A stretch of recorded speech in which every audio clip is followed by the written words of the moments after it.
tentunya masih bersama dengan kami dalam Berita Lampung. Bagi Anda yang baru saja bergabung, kami akan menyajikan kembali berita pilihan pagi hari ini.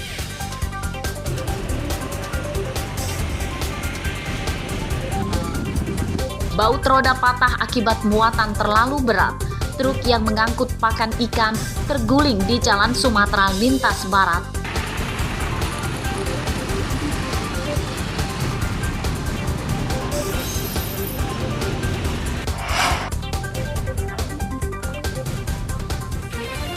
Dua pembuat dan penjual pupuk oplosan batu bata dan garam ditangkap polisi Lampung Selatan. Pupuk oplosan dijual lebih murah. Nah, nanti lebih teliti, nanti kita lakukan laboratorium.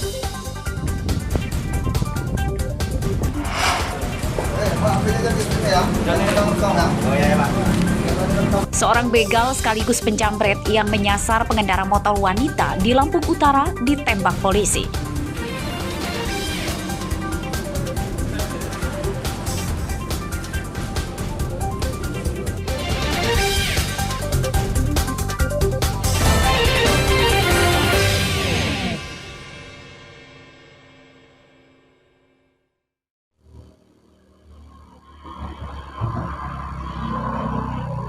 Pencurian perabotan rumah tangga terjadi di dua rumah yang bertetangga di Desa Agung Mulia, Kecamatan Simpang Pematang, Mesuji, Minggu dini hari. Maling itu masuk rumah Mbah Dah, seorang lansia, dan rumah pedagang keliling perabotan rumah tangga bernama Ridwan. Pelaku masuk rumah Mbah Dah melalui pintu dapur. Pelaku menggasak 2 tabung gas LPG dan jam dinding.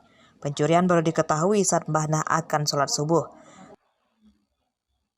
Hilang. Piro luru Jam 3 tangi. Unjo tembel punah jam 5 rena. hilang. Hilang. Lawange meblak-meblak. Wis tak kabeh. Di rumah Ridwan, pelaku menggasak dagangan perabotan rumah tangga yang tidak diturunkan dari mobil pickup. Kerugian korban hingga 2 juta rupiah. Berupa bak, terus jam dinding, bakul, terus baskom, terus termos panas. Ya perkiraan habis 1 juta 2 jutaan lebih. Tadi malam sekitar jam 3. Berapa jam 3 ya? Jam 3. Pencurian perabotan rumah tangga di 2 rumah ini tidak dilaporkan ke polisi. Mbah Nah dan Ridwan mengikhlaskan perabotannya hilang digasak pencuri. Mbah Nah dan Ridwan meminta polisi meningkatkan patroli ke desa-desa pada malam hari supaya pencurian serupa tidak terulang lagi. Haris Susanto melaporkan dari Mesuji.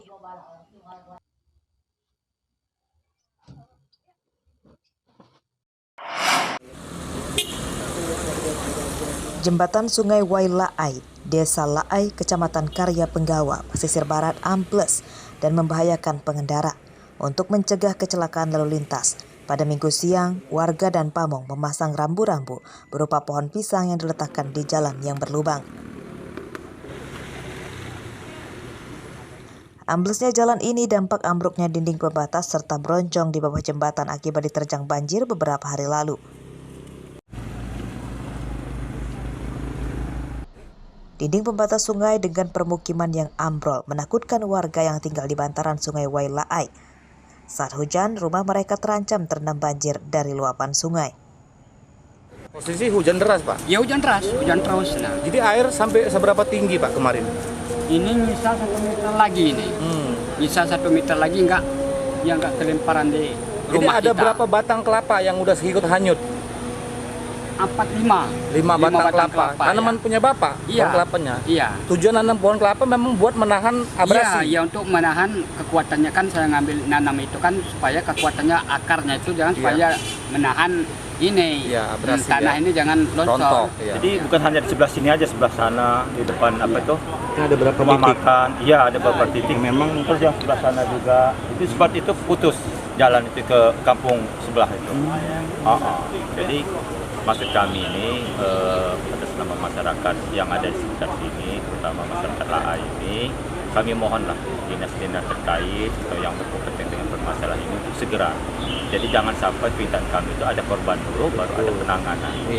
Jembatan Wailaai ini berada di Jalan Sumatera Lintas Barat penghubung Lampung dengan Provinsi Bengkulu. Warga dan pamong desa mendesak pemerintah segera memperbaikinya. Rosandi melaporkan dari pesisir barat.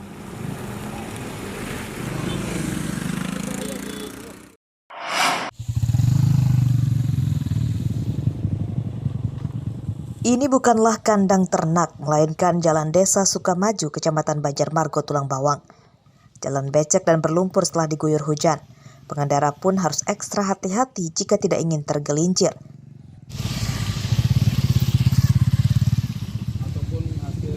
Jalan yang rusak ini penghubung Kecamatan Banjarmargo dan Kecamatan Banjar Agung. Jalan telah lama rusak namun belum kunjung diperbaiki. Selain berisiko kecelakaan, jalan yang berlubang sering menyebabkan mobil rusak akibat bagian bawahnya tersangkut jalan. Melewatinya udah nyangkut semua. Lebih parah berarti jalannya paling ujung ya? Iya. Berarti ini jalannya ada 1 kilo. Yang parah Kalau dari sana Mas. Hampir 4 kilo Mas. Yang parah ya? Yang parah ya? Iya, hampir 4 kilo. Jadi belum sentuh sama sekali ya tahun ini ya sama pemerintah ya? Kalau tahun ini belum tersentuh.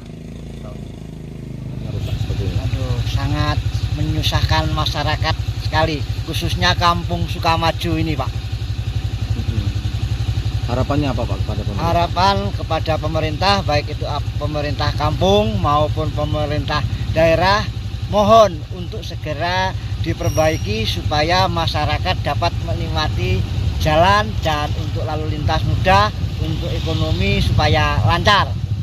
Warga mendesak pemerintah segera memperbaiki jalan ini karena setiap harinya ramai dilewati kendaraan warga setempat dan dari luar daerah. Baik pemirsa, saat ini saya berada di jalan milik Kabupaten Tulang Bawang yang menghubungkan di dua kecamatan Banjarmargo dan Banjar Agung. Yang saat ini adalah jalan yang berada di desa Sukamaju, Kecamatan Banjarmargo. Jalan ini merupakan jalan menghubungkan di dua kecamatan. Juga jalan ini adalah untuk mengeluarkan hasil bumi para petani yang ada di sekitaran Kecamatan Banjarmargo. Jalan ini dikeluhkan sejak 7 tahun yang lalu karena belum ada perbaikan dari pemerintah daerah Kabupaten Tulang Bawang. Sehingga masyarakat berharap agar perbaikan jalan segera dilakukan karena lubang pada badan jalan ketika musim penghujan tiba akan terus mengerus dan lubang akan semakin dalam. Bahkan jalan juga dapat mencelakakan bagi pengendara roda 2 ataupun roda 4. Sehingga pemerintah daerah harus cepat dan tanggap untuk melakukan perbaikan terhadap kerusakan pada badan jalan. Selain itu pun juga jalan ini juga merupakan salah satu jalan yang digunakan atau dimanfaatkan bagi para pelaku kejahatan. Untuk menghindari itu, maka pemerintah daerah segera untuk melakukan perbaikan jalan tersebut. Mustaqim melaporkan dari Tulang Bawang.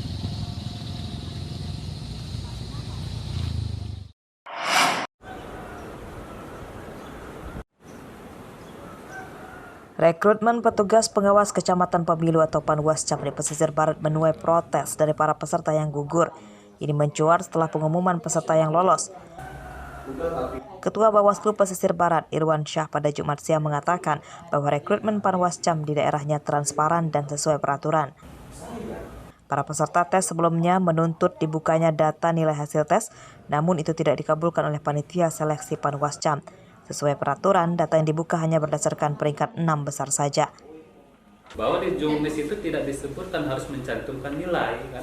Cukup dengan mencantumkan perankingan saja. Dan itu ada aturannya Bang? Ada, itu juga bahwa nilai itu kan salah satu merupakan data yang dikecualikan berdasarkan penetapan PPID Bawaslu nomor. Jadwal tes tertulis pada rekrutmen Panwascam Pesisir Barat digelar 3 hari, mulai 14 hingga 16 Oktober lalu. Nama peserta yang lolos kemudian diumumkan 3 hari setelah tes. Bawaslu Pesisir Barat merekrut 66 anggota Panwascam untuk ditugaskan di 11 kecamatan dan setiap kecamatan terdapat 6 orang Panwascam. Rosandi melaporkan dari Pesisir Barat.